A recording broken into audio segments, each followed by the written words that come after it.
ये फोटो काफ़ी तेज़ी से वायरल हो रहा है, जिसमें काजल राघवानी प्रेग्नेंट नजर आ रही है।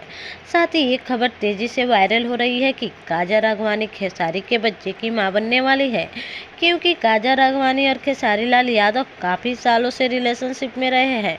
हर कोई इस फोटो को देखकर सदमे में है और ये कह रहे हैं कि ये बच्चा खेसारी की है, लेकिन यह बच्चा किसका है हम ये बताएंगे। तो चलिए आप सबको बताते हैं कि ये फोटो की सच्चाई क्या है। जब से काजल राघवानी का फिल्म आने वाला है, ये फिल्म का फर्स्ट लुक है। इस फिल्म का नाम है प्रेमलाल।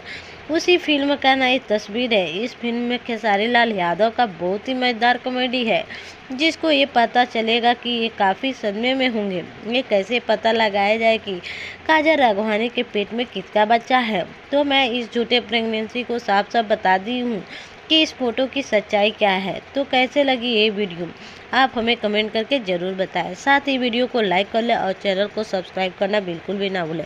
धन्यवाद।